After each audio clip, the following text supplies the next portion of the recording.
The Fantasy Footballer Studio is sponsored by Walmart.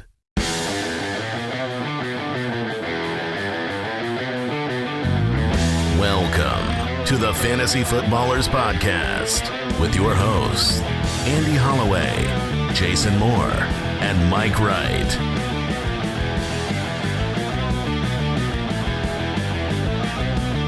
Oh, welcome in. What, you wanted a My Guy? Yeah, of course I wanted a My Guy time. Of course I wanted it. Because you know what? It's My Guy time. Yes, Yeah, it is. see there. That's fine. All right. That's fine. I'm the captain now.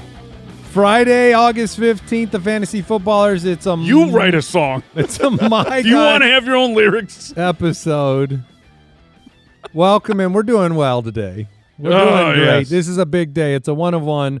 It's the My Guy show. It is the 11th My Guy show. According to Kyle, if you count the Dante Pettis pivot, this will Legendary give us 100 My Guys all time. Okay. Then we count it. So we're going to count it, the 5 days of Dante Pettis or whatever it was.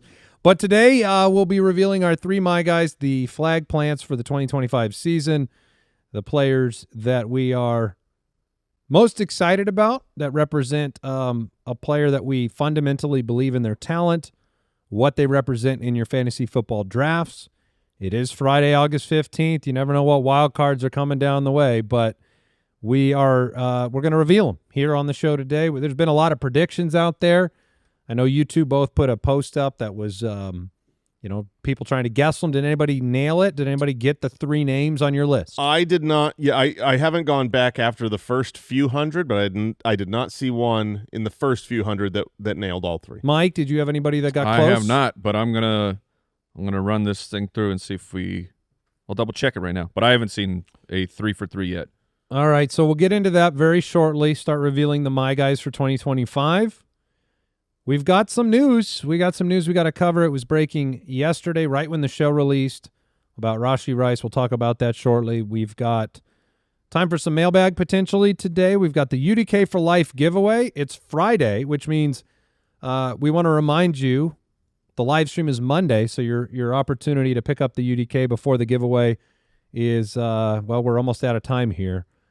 Monday afternoon, we'll be doing a live stream event, answering more questions and giving away an Ultimate Draft Kit for life, as well as a signed Jamar Chase jersey. So the way you win that, go to ultimatedraftkit.com. Make sure you have picked it up. If you've already bought it, if you're already an Ultimate member, you're already entered to win.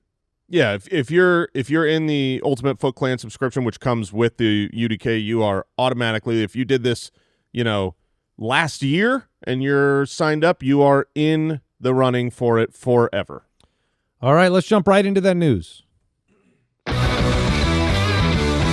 News and notes from around the league, presented by Progressive Insurance. Well, we did the mock draft show. We talked about Rashee Rice later in the episode. We talked about him going in the 8th round and whether that was a good place for him to go in light of a suspension that is on the way. At that time, the assumption, like Jordan Addison, was that the suspension would occur before the season began, and it would be anywhere from 2 to 8 games.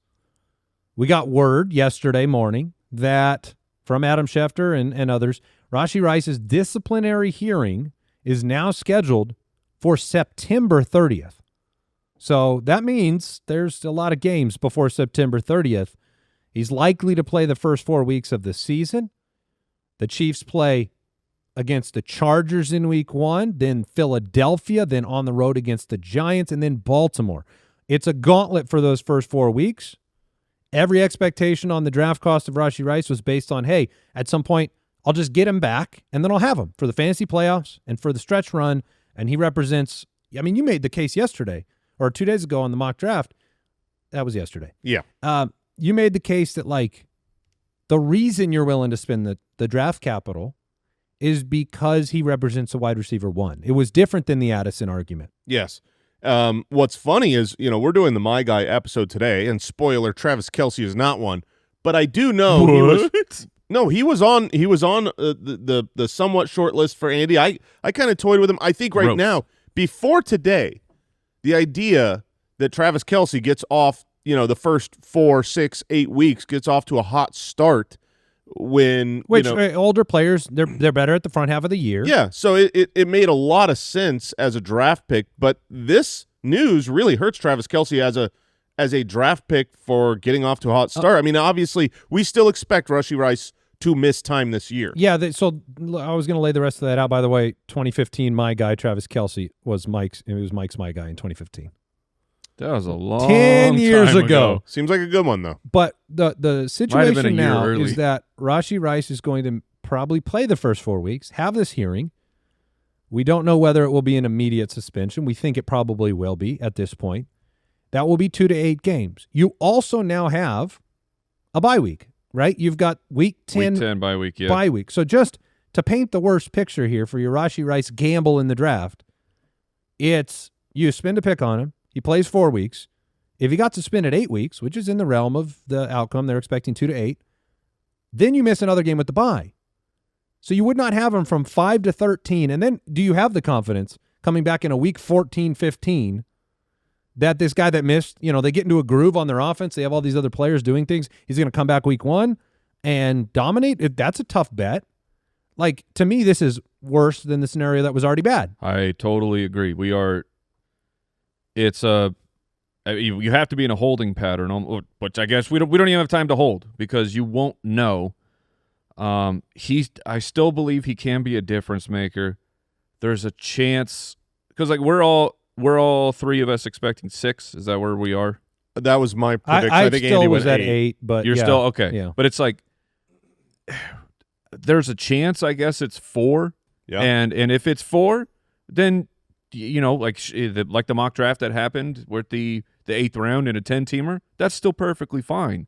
If it goes to 6 because of the bye week, now you're really inviting some chaos of just having to hold him on your bench and then really hoping he's ready to go. He will be on your bench. It's a tough situation. Once the suspension happens without IR eligibility, right? Right? So yes. Instead of trying to hold in the beginning of the year when you don't need – there's no bye weeks, right, in the beginning of the year. So you maybe can get by with a player sitting there doing nothing. It's harder to have a roster spot filled up for those other weeks. You can make that argument, but I don't see this as significantly worse. From a strategy standpoint, I prefer to draft players who get off to a hot start. I want players that, I want to start 4-0. It gives me more room to maneuver and make decisions and trades and waiver pickups that, allow me space and time to prepare for the playoffs. Now, obviously, if Rashee Rice gets into week 6 and then his suspension comes down for 8 weeks, okay, at that point you can maybe just drop him, but I like getting off to a hot start, and we don't know what the suspension is going to be. He's obviously got this meeting on September 30th. I don't know if there's a way to push it into the next year still or not.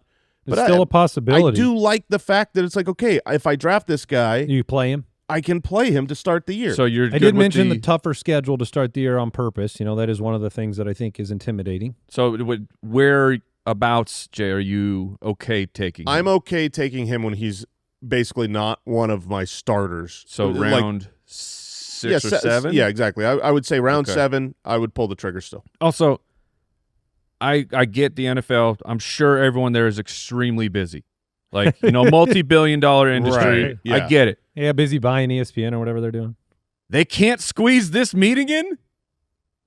What? How is it being planned this far in advance when they've known about the situation for when did it take place? Why do you need this meeting? Did Addison have this meeting?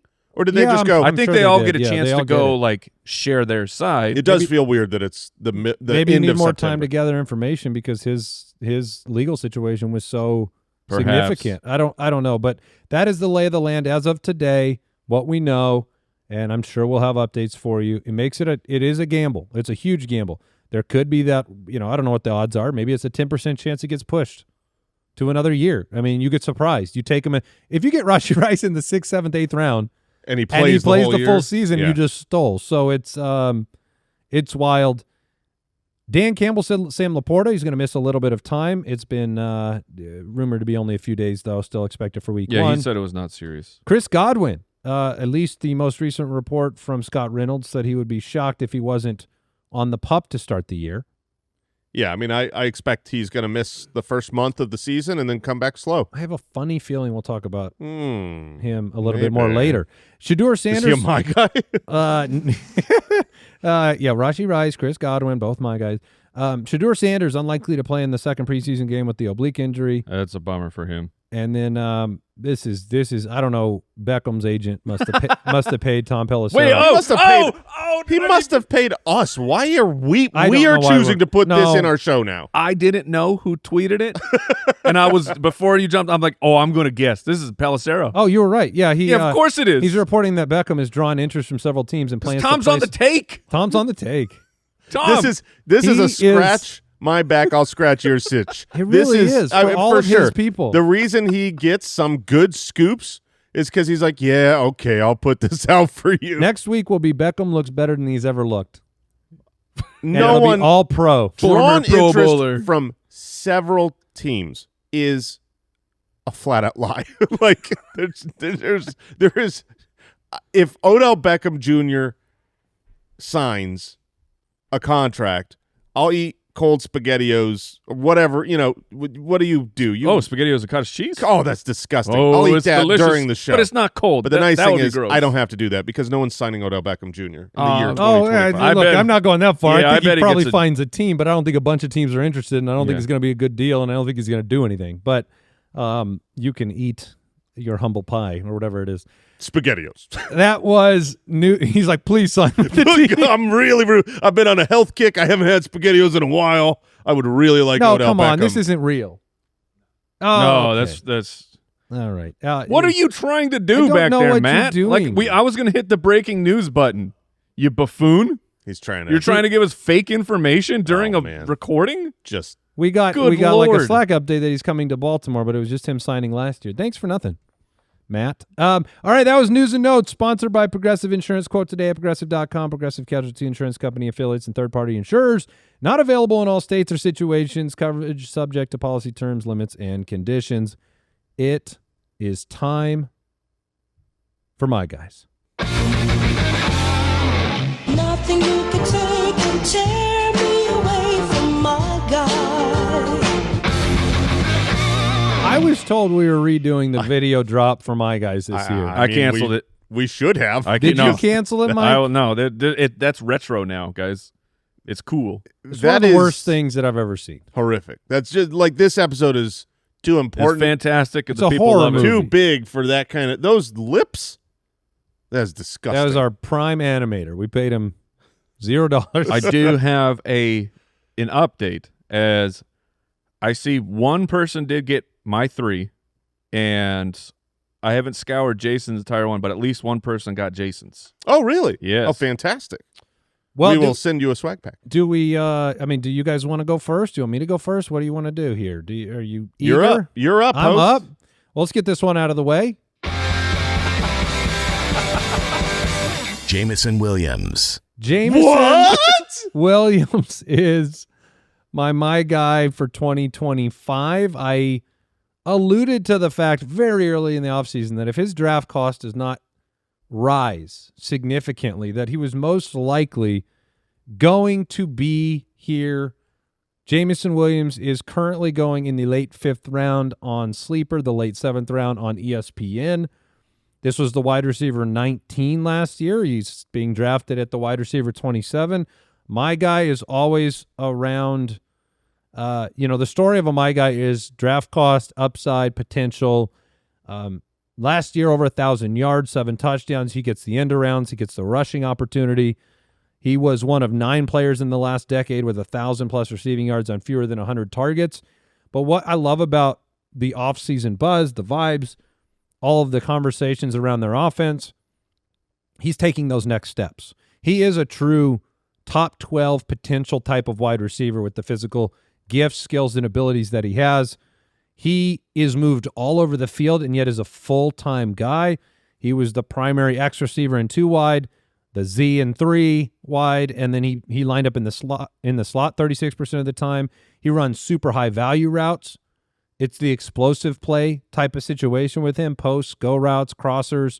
He was, on those routes in particular, he's targeted more than Chase, more than Jefferson, and he's got those kind of skills and abilities He's the 80-yard touchdown guy. He's the guy that can go out there and do major, major damage and play action.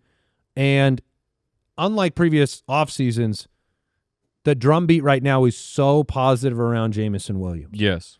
And so a true breakout for him, it's very clear that you can go from wide receiver 19. You get those target totals up. You get more of those opportunities. He's a threat for double-digit touchdowns. I think those are all within the realm of outcomes. And you've got comments this offseason. I'll just give you some of that fluff because that's what my guys, we're going to bring some of that up.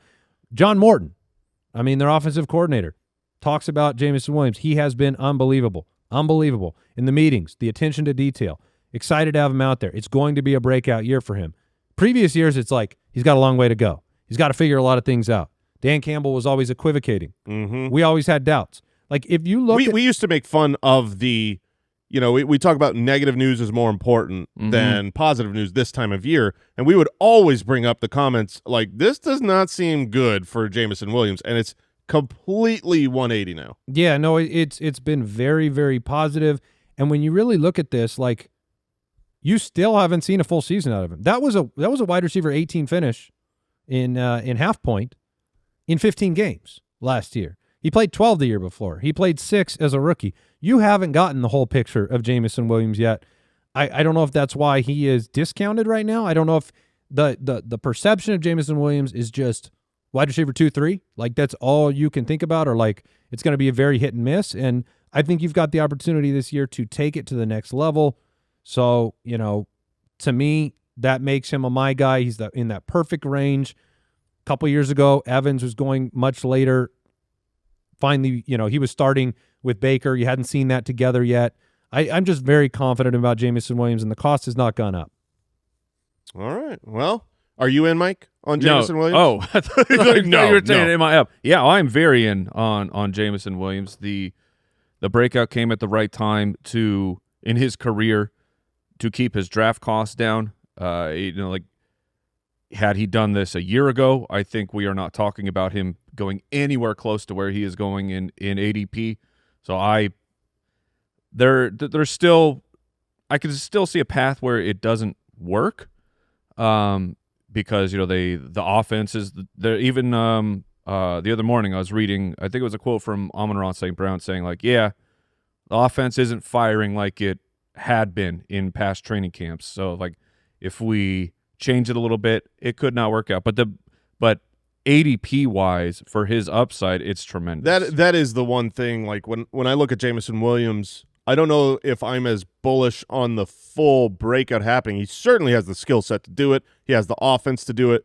The path is there. But when he's being drafted as the wide receiver 29, it makes no sense to me. Like it really doesn't. Like he finishes a top 20 wide receiver last year with missed games, and now he's being drafted way below. Well, that. and the biggest challenge for me actually is how much do I overspend on Jamison Williams? Oh, yeah. We've seen that. Because We've done mock drafts. Because the further you the get, answer's too much. There was one. There was a third round one time.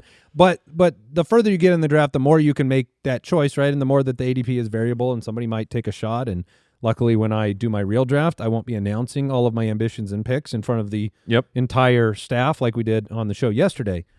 But like I am definitely willing to go up around and take that shot because I want the potential of Jamison Williams. All right, I'll go next. I'm going to go with the player that I think is potentially and probably the best single value in all of fantasy football. That's my man, George Kittle. Yeah. Georgie Porgy Puddin' and Pie, tight end, San Francisco 49ers, maybe the best tight end in the league right now. George Kittle's the man. Okay, first of all, smelling salts, they're back, baby. They were outlawed for about a minute. George Kittle called up the office and said, I'm retiring there. Like, you can have your smelling salts. Second, he just signed a 4-year, $76 million extension. He's the highest paid tight end in the NFL. So if you're worried about the age, stop. That's dumb.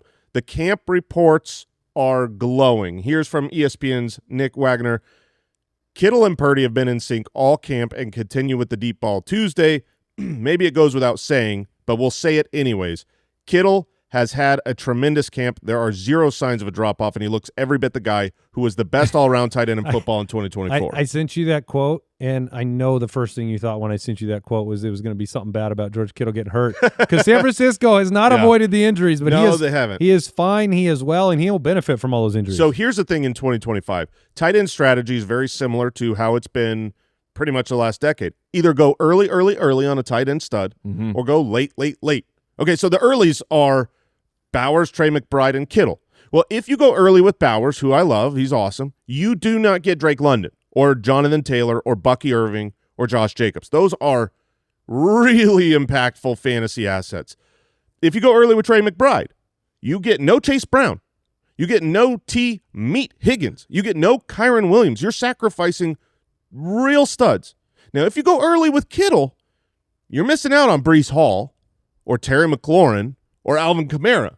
Oh, I want to miss out on Breece Hall. If I compare those options between, I got to take one of these 3 stud tight ends, I'm fine missing out on Breece Hall or Terry McLaurin or Alvin Kamara and getting Chase Brown and Drake London. Like, that sounds like the path. Kittle is too cheap compared to the other elite options, in my opinion. Literally, in the UDK, he's in a tier of his own. He's not moved. Well, much. When I put him on the board, he's been like an all-year guy. Did he move? He was in the 5th. Okay. Now, if you look at his ADP, he's a late he third may have round, to play quarterback sometimes soon 4th with round the injuries. Sometimes 4th round pick. But he's great. Here is, I think, the most telling stat. Because you say, well, okay, you sacrifice less to get Kittle than the other 2 guys, but can he be as good as those other 2 guys? He's older. Those other 2 guys are alphas.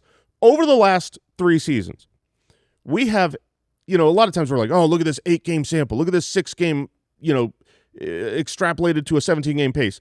We have 38 games in the last 3 seasons where Brock Purdy has played with George Kittle in full games. 8 without, 38 together. In 38 games, he averages 12.67 half PPR points. Now, if you don't know how that is, how good is that? Last year, the number 1 tight end did not score 12.67 fantasy points. He scored 12.2. That was Brock Bowers. The year prior, number 1 good? It's number 1 good. The year prior, Sam Laporta scored 11.5 fantasy points per game in 38 games together. Yeah. And so what's crazy is it used to be George Kittle, this amazing yardage guy, such a great yards after catch, not a red zone guy, not a touchdown guy. But he's completely morphed into a red zone monster. I mean, he's targeted 33% of his routes inside the 20. That's number 1 for all tight ends. 33. Sir, have some respect. I just drafted Chase Brown again. There is a sanctity of numbers sorry. and singing. It's one of those days. But he has 18. Tomorrow it's 44. What are we up to? For you? Yeah, probably. 18 red zone receptions. That was 4th among all pass catchers. And if you just look at the situations, final thing I'll say here, between the top 3, which I love grabbing one of the top 3, and Kittle's the one I prefer. Bowers last year dealt with no one else to target. You had Jacoby Myers. I mean, the 4th highest target last year on the Raiders. No running game. Yeah. And no running game in Las Vegas. Well, and no one to throw the ball to. But the 4th highest target on the Raiders last year was Alexander Madison. Nice. Yeah. Trey McBride, and obviously this year they spent their 2nd round pick and their 4th round pick on Jack Besh and Deontay Thornton. So they've got other people to target to. McBride last year was the clear number 1 target, way more targeted than Marvin Harrison. As a Cardinals fan, I would assume we all hope that Marvin Harrison's the number 1 target in this offense. Like, he develops into the number 1. Not that that'll make McBride bad, but he should be. He's the number 4 pick overall. With Kittle, he's got to deal with Deebo Samuel. Oh, no. Debo's gone. Okay. Yeah. But Ayuk's there. Brandon Ayuk. Oh, wait, no, he's injured. Pop. That's right. I mean, we do love Jennings. Oh, wait, no, Jennings is currently injured. Okay. But Pearsall, just back from injury. Maybe year 2 is better. I mean, Jacob Cowing is there. No, he's injured. Jordan Watkins is there. He's injured. DeMarcus Robinson, he's suspended. George Kittle is so needed. He is a value. He is a stud. Don't overthink it. Draft George Kittle. Yeah, right now, as of today, Bowers 204, McBride 302, Kittle 402. Yeah, so you get the best value player is Kittle, and you don't sacrifice those upper echelon talents. It makes sense. All right, we'll take a break. We'll come back with Mike's first My Guy.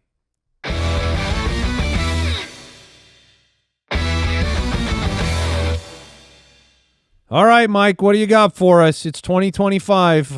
It's not going to be Kelsey, I guess. No, it will not be Travis Kelce for me, but trying to figure out what order I wanted to go in, but Jason kept saying this guy's name, so we'll start there.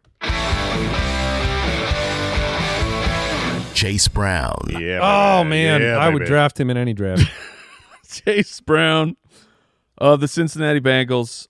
I am madly in love with the situation, and he has consistently been in the third round. He currently still is there on Sleeper, Yahoo, ESPN. He's looking like a mega value almost going into the fourth round. But here is my case for Chase Brown. Last year, the Bengals, the situation, we know it's good for running backs. We're not sure who it's going to be. The team started off with Zach Moss, and it wasn't working that great, and then Zach Moss gets injured. Chase Brown takes the job and becomes an absolute fantasy superstar, winning people leagues. He finished as the RB11, but from week 9 on, he was the running back 5 in fantasy. In the final 8-game run, he was on pace for 414 total opportunities. Like, he was a true workhorse, and not just on the ground. As a receiver, 54 for 360 yards and 4 receiving touchdowns. That run I was talking about, week 9 on, the most routes among all running backs, the second most receptions, the third most running back yards in that time. And when they get in close to the goal line, like the Bengals throw. They're like, hey, Joe Burrow is the captain of this team. Let's open it up and let's let Burrow keep throwing. So they end up throwing the ball to everybody, including Chase Brown. Checking out offensive coordinator Dan Pitcher earlier this summer. Chase Brown is going to, by the end of the season, be a household name. He is everything Austin Eckler was. You all know who he is. Talking about Austin Eckler. And honestly, to throw out the Austin Eckler comp is perfection. Chase Brown was a day 3 guy. Eckler was undrafted, but essentially a player who had to truly work his way up and become the focal point of the running back position for a team. And if you're out there saying, well, it's a one-year thing here for Chase Brown, and I'm saying absolutely it is not going to be that. The depth chart, they took Taj Brooks in the third round, and they got Samaje Perine. Yeah, of course, Perine's going to get some veteran snaps. The third day, not the third round. Or yes, did I say third round? Yeah, Taj Brooks was a Taj Brooks late-round pick. Taj Brooks was a day 3 pick. Samaje Perine he'll be in there, but he It's was in hard. there when Joe Mixon was there. It's difficult, and one of the reasons why I think all of us are very enthusiastic about Chase Brown and have been, it's really hard to make the case of how it goes poorly for him this season. That's one of the things. Like, there's not a really good, nothing in the offseason, nothing in the training camp, nothing in the draft room, nothing in the depth chart, nothing in the offense. It's all positive. Yes. It's just, for fantasy players, not quite the pedigree or years Correct. of history to drive him up into a place where, like, eventually, look, Eckler was very similar. Yeah, it took time. Eckler did not get anointed a top 5 draft pick to start. It was a committee year with Melvin Gordon, and then it became, he can do more, and then it's like, do I trust just the passing down back with Eckler? And Right. It took a lot of level ups. Yes, and it mentally. did. And so we can look at, it's not apples to apples, of course, because these guys came from all different places in terms of draft pedigree, but it's looking at running backs over the last decade who hit 15 or more PPR points per game in year 2, like Chase Brown did. The list is incredible. It's 18 running backs in the sample, and 12 of them maintained the 15 or more points per game. So it's just like we're talking McCaffrey, Zeke, Melvin Gordon, Kamara, Chubb, Kyron, James Conner, Joe Mixon, Johnny Taylor. It is a list of hits, and then there's a couple misses in here, Travis Etienne, but the point is, historically, this profile, especially pass catchers, it's turned into fantasy success, and the downside is not in the ADP. He's not going in the second round, which I'm okay taking him in the second round. Like, I would be perfectly happy starting with a wide receiver, and Chase Brown is my RB1. That's where my confidence I would totally take him in the second round. I would totally be willing. We saw it already. I mean, we lived seen it. The evidence. We lived it last year when he was the running back 5 once he got the job. And I remember watching film as the Breece Hall manager and being so upset. We're sitting watching games on one Sunday, and every time Chase Brown touched the ball, it's like, because at that point, it was early on, it was like, Chase Brown's a schlub. Chase Brown is a backup thrust into the starting role. And then I was like, every time Chase Brown touches the ball, he looks special. When Breece Hall touches the ball, he doesn't. And then it turned out, I think Chase Brown's special. Like, he's better. He was pretty good. Yeah. Chase Brown, in terms of the explosive athletic metric, he's a 96th percentile guy. Like, this is a true athlete who he fell in the draft, and it took him some time to establish, and he has established. All right, so Jameson Williams, George Kittle, Chase Brown, the first 3 my guys. My second my guy. Amarion Hampton. All right, it baby, is time for the rookie to take over. Talent, opportunity, the landing spot, the draft capital. How it is just shaken out for him with the Najee stuff. I mean, this was wild. a player that we did not know exactly where he'd go in the draft. On our film review of collegiate running backs, he was Jason and I's number 1 talent. To me, well, number 2. Ashton Jeanty doesn't count as a rookie. Golly, yes. I always forget. I know Ashton he's deleted out of rookies, but yes, he's just like yes. Of he got the deleted. rest, he was by far both of our favorites. You got it. And to me, when you looked at the college film, this was some college running backs, they've got a ways to go to get to that NFL level of consistency. To me, that's what you saw in film. True 3-down back, great pass protector, and the word that kept coming to mind when I watched film on him and from the college performances, smooth. He's just a smooth runner. He's smooth. It reminded me a little bit of like the way that Arian Foster. It was very smooth in terms of reading blocks, Not herky-jerky. making the right decisions. No Pacheco in smooth. him. Oh, No Pacheco, no Kenneth Walker. Ground give me side to power. side. But he's a tackle breaker. He's in the 100th percentile in yards after contact among all running back 100th? Yeah. prospects. That's Lord. called the best of the best. We haven't heard 100th before. Never heard. I honestly saying it out loud made me feel like I was like lying. Like you can't. 100th. So you could just say like you're the best. Yeah, I think that's what I could have That's said. how we usually say it. We got to start using that more. Anytime someone is 101st leading in percentile. anything, he's 100th percentile in yards so far this year. Yeah, it's correct. I mean, he's in the 100th percentile technically. Yards after contact among the RB prospects. He's 1 out of all. He's 1 out of all. Look, I like that so much. the draft cost is inevitably rising. Najee Harris, it's been slow going, getting back from the injury, and we don't know if he's there week 1. We don't know if he's there week 3. Regardless, you're not keeping Amarian Hampton off the field. This is going to be one of the stalwarts of your fantasy football championship run. He is one of only 4 ACC players in history with 1,500-plus rushing yards and 15 touchdowns in back-to-back collegiate seasons.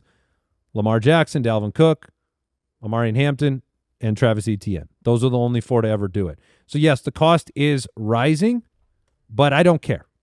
You got to get him on your team, and it's not the cost. I mean, look It's never going to rise like Jeanty. I was going to say, look at the contrast from Jeanty to Hampton. Yeah. And you're telling me that it's a guarantee that Jeanty has a better season? He does not check every box that we talked about the other day. The team Hampton does. Hampton does in terms of offensive line, winning team, workload. I do not have fear of Najee Harris. He can be a compliment. Do you want to know what it reminds me of so much? And I think when I say this, everyone will be like, oh my gosh, it's totally the same thing. I don't know about that. Well, we'll see. Here's what I'm going to say. Amarian Hampton is to Ashton Jeanty what Malik Neighbors was to Marvin Harrison Jr.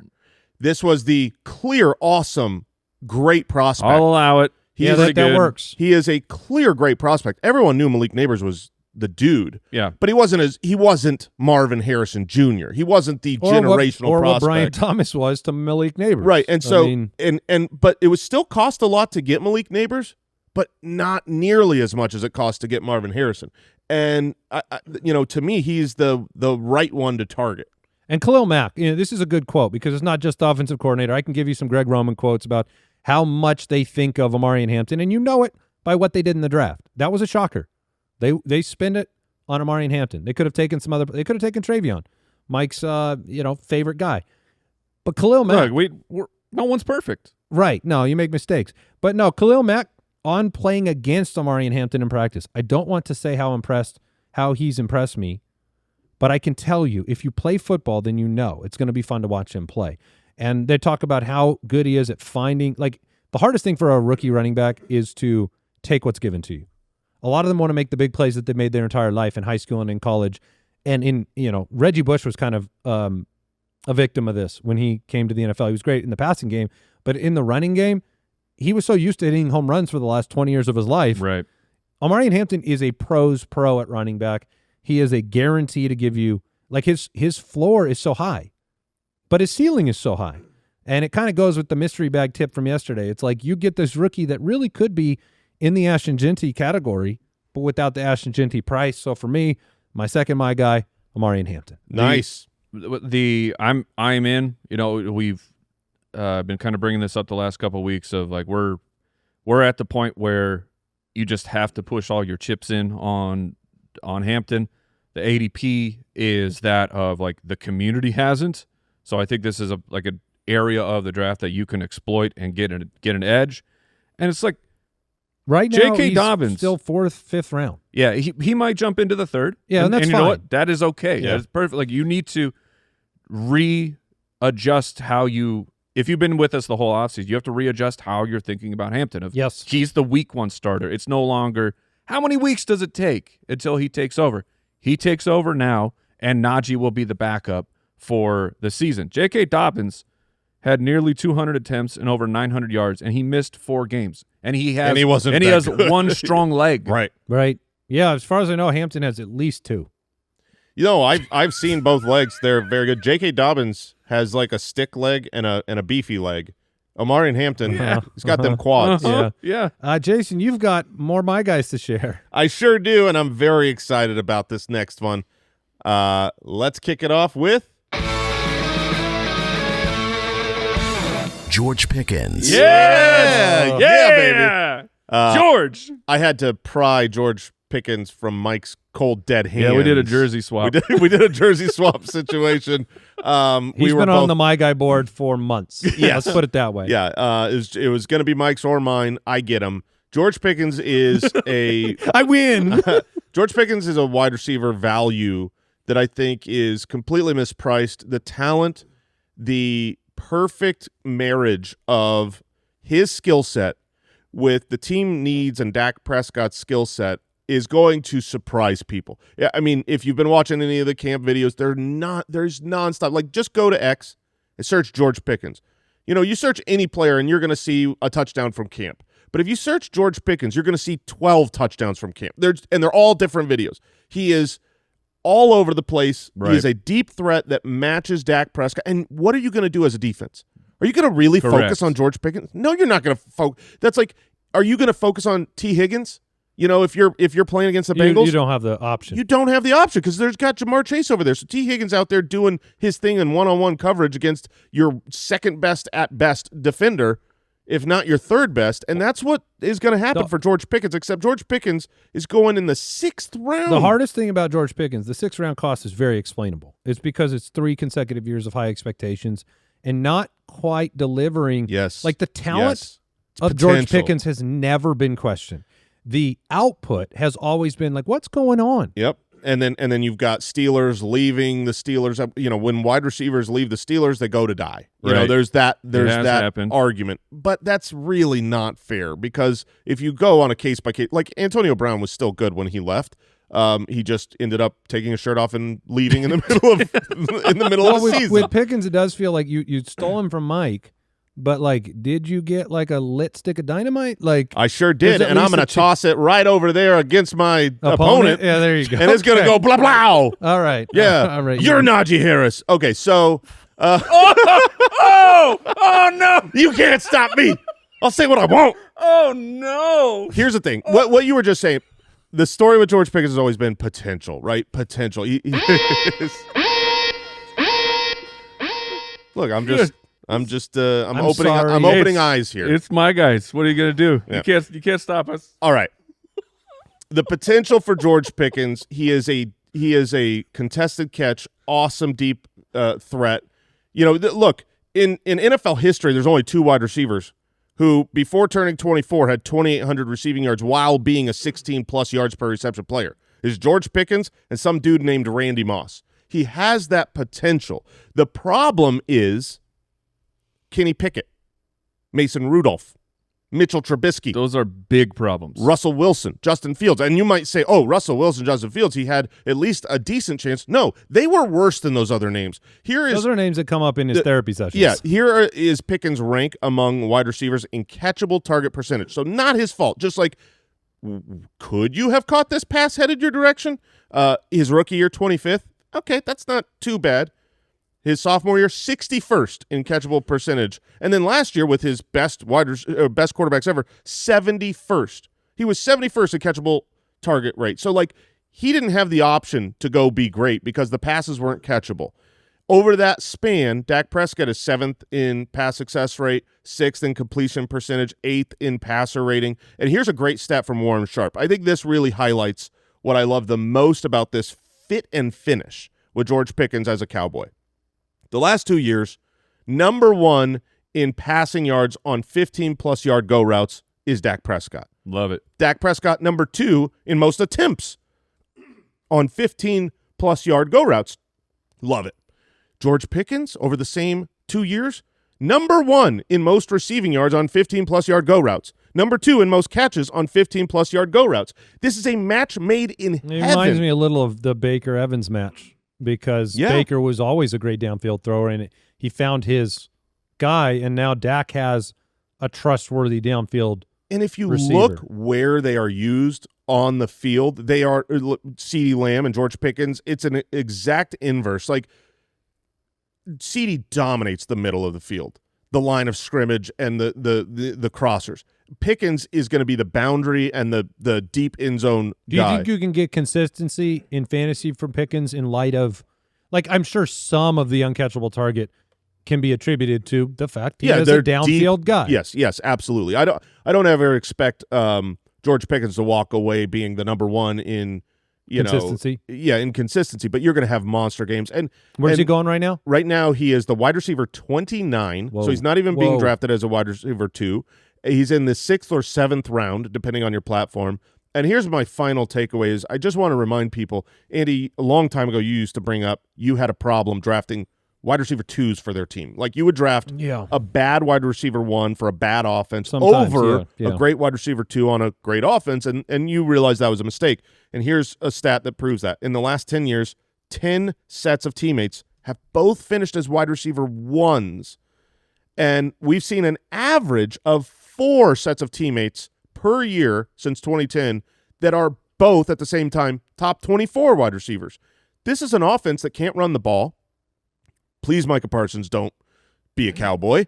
Be a bad defense. Throw the ball a ton, and you can't cover George Pickens when you've got CeeDee Lamb on the field. So I believe he is mispriced, monster games. He, to me, is a lock as a top 24 wide receiver, and I think there's a world that exists where he is a top 12 wide receiver. Brandon Cooks was a touchdown machine a couple years ago when he was 30 years old. I was going to bring it up for you. The Cowboys year when they went into the bye week, the schedule, like the gates opened to the heavens, and CeeDee Lamb and Dak went on the run of winning people championships. But in that time, from weeks 8 through 18, Brandon Cooks had 7 touchdowns. He had, in that, this is an old Brandon Cooks. He had 6 games, if I'm counting right real quick, in that time period of double-digit fantasy points. And that was Brandon Cooks. That is not that was old washed Brandon Cooks. The peak of his career, George Pickens, and who, he's not met expectations, a lot of due to inconsistency. But it's like maybe he's not a true number 1, right? But maybe he's a 1B. Like, there's guys out there. Like, is T. Higgins truly a number 1? The question is, I think, still fair to ask. But he's a great 1B. I would love a 6'3", super athletic, downfield contested guy who is 24 years old going into a contract year with a good offense. It does make sense, and the draft price is very attractive. All right, we'll take one more break, and we'll come back with our last 4 My Guys.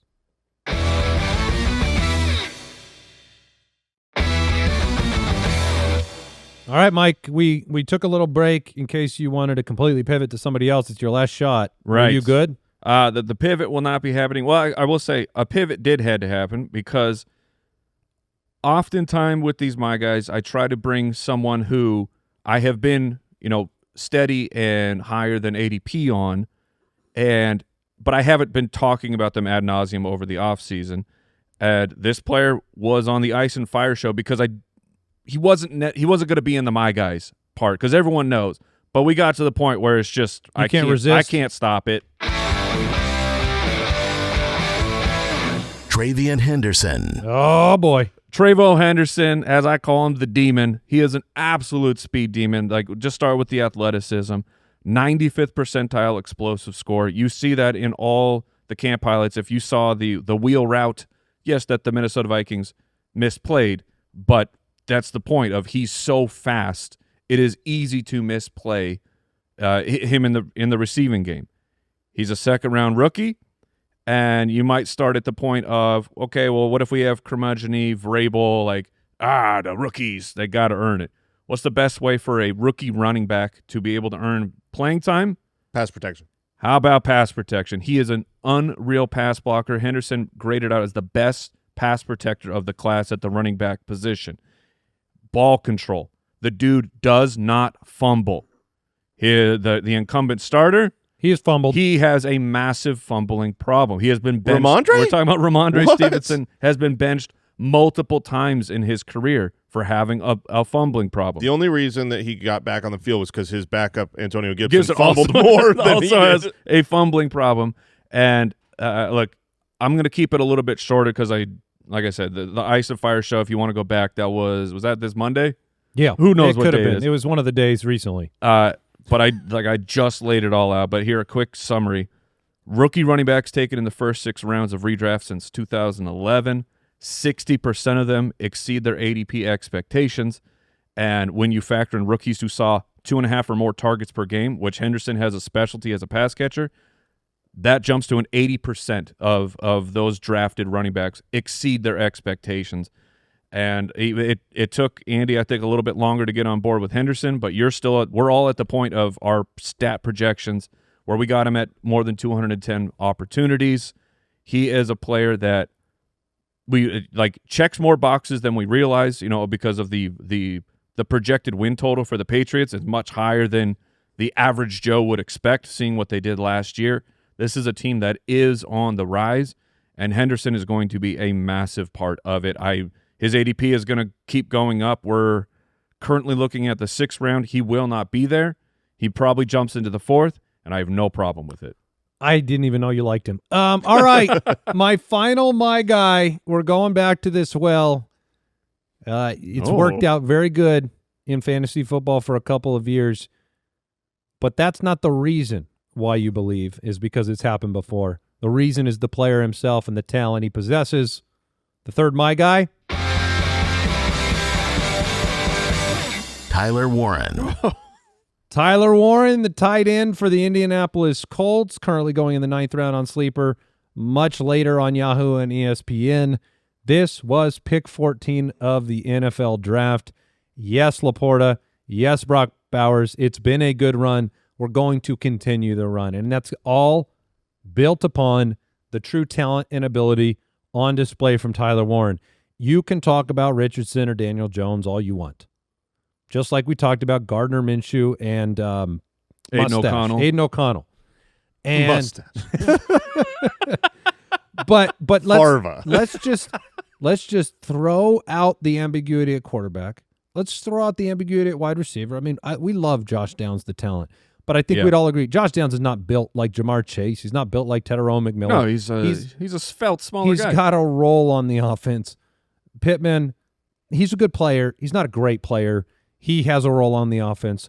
They spent the draft capital on Tyler Warren. You saw it on display in the first preseason game, the type of routes that he ran. 3 targets, 3 receptions with the starters, never left the field with the starters. had a hitch route, sat down in the middle of the zone, had a deep out for a first down, saw the yards after the catch on display, looking like Trey McBride out there, had a play-action crosser for another big play. The talent of Tyler Warren, I don't think people understand. Like, you look at Brock Bowers and what a dominator he was in college. He's not far behind. Tyler Warren he had more receiving yards versus man coverage than any other receiver in college football last year. That's what Tyler Warren was capable of. They even used him in like some wildcat formations. He is an athlete.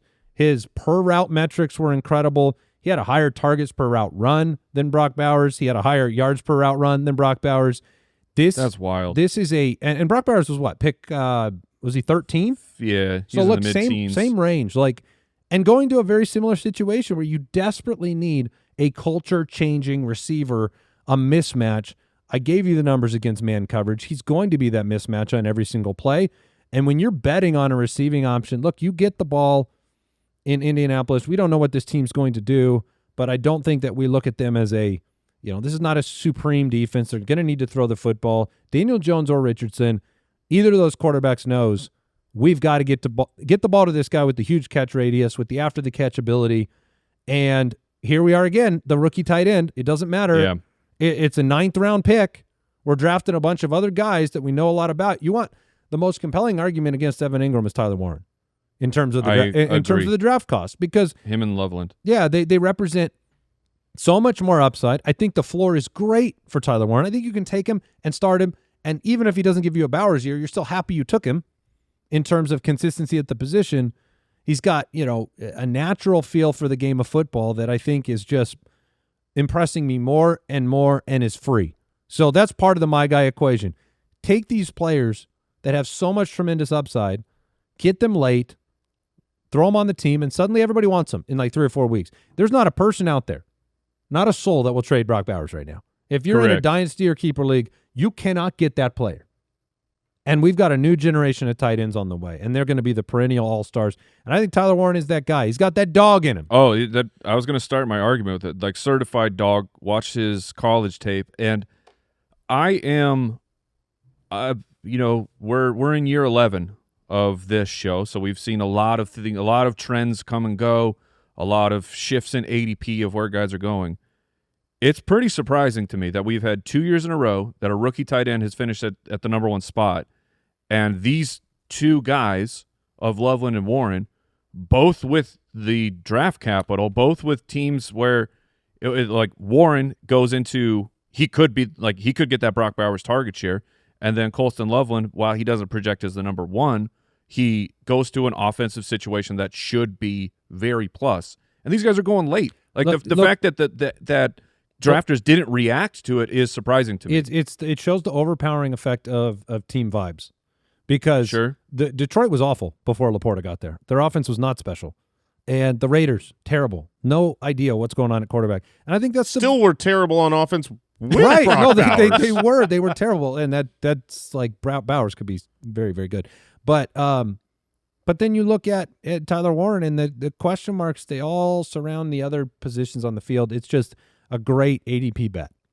All right, I'm doing another rookie ADP bet, because if you want to say a player is mispriced, there is a first-round NFL draft pick at wide receiver who is on a great offense where the role is pretty much already established from week 1 as an on-the-field, 100% type of player, and he's being drafted in the double digits, like 10th round?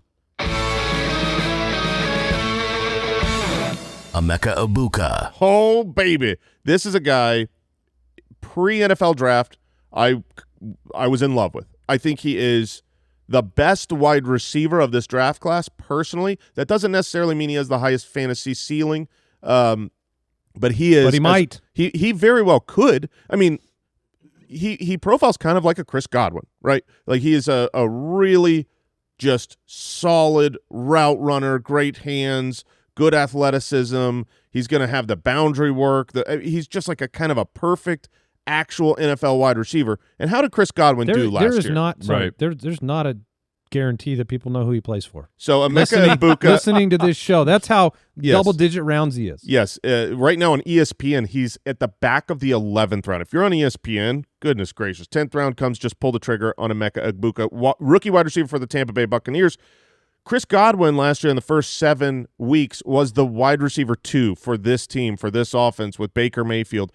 And Godwin, we just talked about on the news today, he's not there week 1. He's probably going to start on the PUP. If he misses PUP is 4 games minimum, by the 4 way. minimum, if he comes back in week 7, that makes sense. And I'm not worried about when he's back either. He'll start a little bit slow, but Egbuka will establish himself as such an important piece of this offense.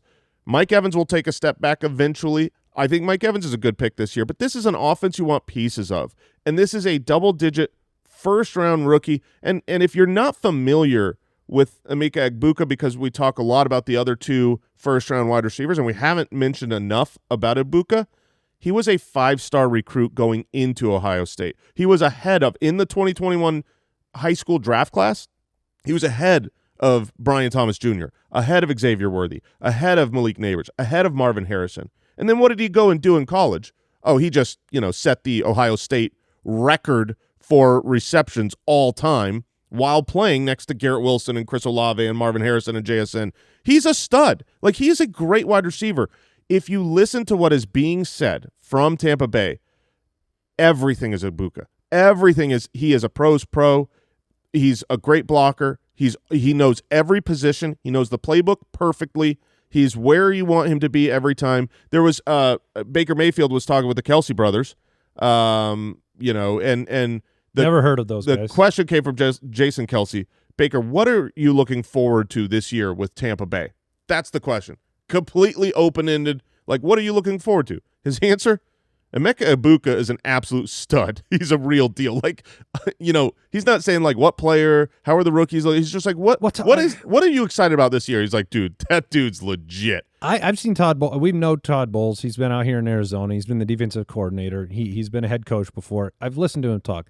This is not a guy that is flowery with his language. He is a kind of like one of those professional coaches, keeps it close to the vest. He had no problem just basically saying that Egbuka was the real deal in every regard. So I agree. I'm so excited for what he represents in fantasy and for this team and for Baker, right? Like you want Baker to have a solidified, set of wide receivers, and it feels like you just got this next generation guy as Godwin and Evans begin to, wind it down. Yep. So Egbuka, your final my guy. My final my guy, double-digit round auto selection. Yep, I love it. I am fully in on Egbuka too. And guess what? There is one more rookie wide receiver that I am all in as well. Tetaroa McMillan. T-Mac out of U of A. He plays for the Carolina Panthers. His ADP right now is about the back of the 5th on Sleeper. The other platforms are lagging. They are trying to catch up. So he's a rookie, so I can't talk about his production as a professional. Just I can talk about him as a prospect. Like I said, U of A. How did he do there? Well, year 2, over 1,400 yards. His final year, year 3, 84 for 1,300, 8 touchdowns. We're talking about a player with the most receiving yards in school history. Starting there, that's a great place to start. Then you talk about the comparables. Marvin Eloquin, he's one of our writers. He especially helps us out on the Dynasty Pass, which is available in the UDK Plus. But he has his own way of looking at players, and he's just comparing them. And for McMillan, when you factor in weight, because this is a big dude. McMillan profiles as a true number 1 and X receiver, 6'5", 212. So when you factor in size, draft capital, McMillan was an early declare. He didn't play his 4th year of college eligibility. The names that show up are shocking because it is DeAndre Hopkins, Drake London, and Julio Jones. This is exactly who you would like to be associated with if your goal is to be a good wide receiver in the NFL. Now talk about back to the production in college. You got to be able to play against zone. You got to be able to play against man. Well, the good news is against zone coverage, he was excellent. A 2.82 yards per route run when defenses are playing zone against him. Smart player, figuring out how to find the space and get it done. Man coverage, even better. And that's what I want out of my X wide receiver. I want a guy who can just bully a number one corner. We're talking 3.5 yards per route run. This is absolute ridiculous production for him. Then you look at where is he going in the draft? 5th round. Okay, Laporta, Jason's ice player from the Fire and Ice episode. Joe Mixon got a bum foot. David Montgomery, the backup running back on his own team.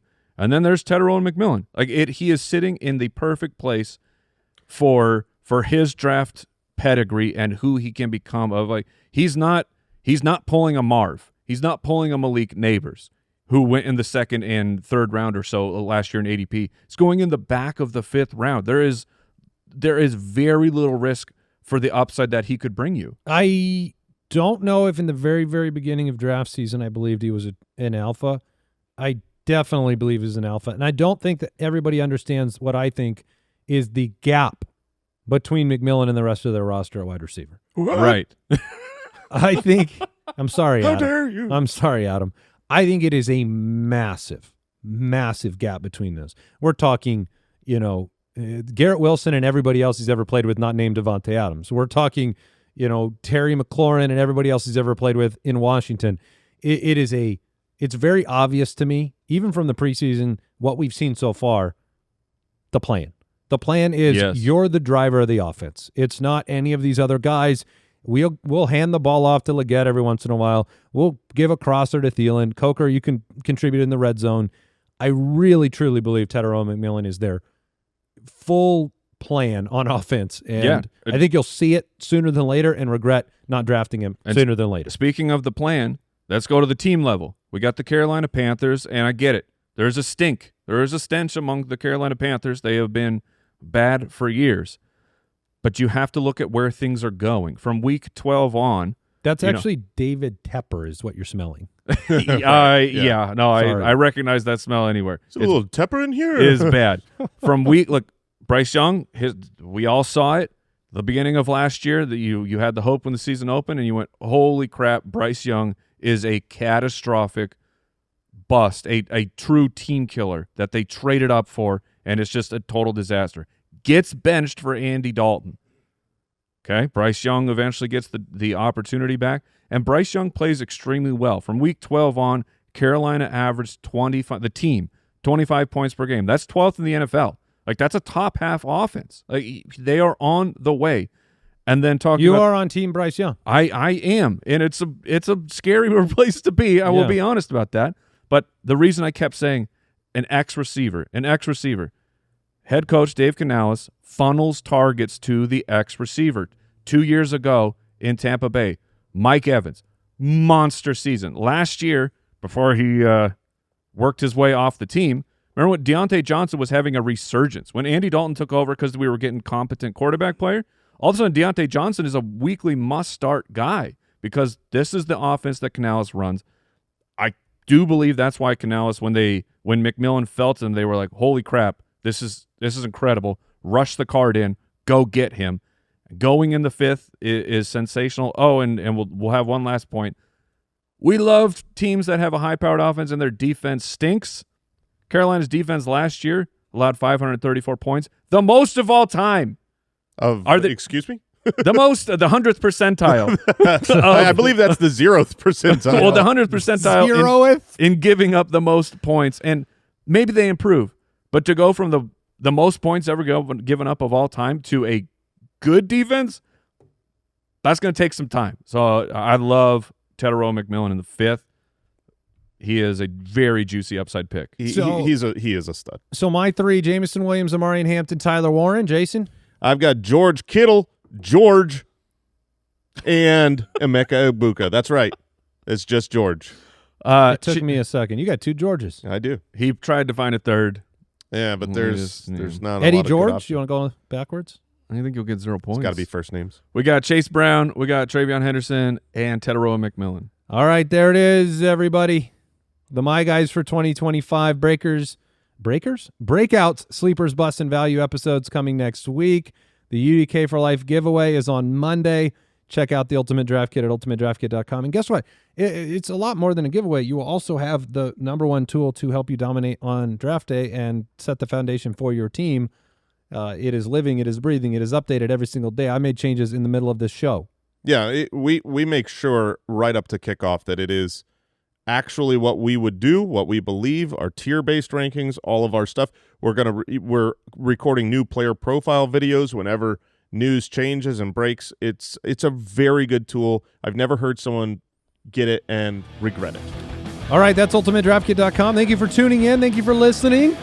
For everybody here at the Fantasy Footballers, we appreciate it. And we'll be back next week. Stay tuned for a YouTube special tomorrow. Goodbye.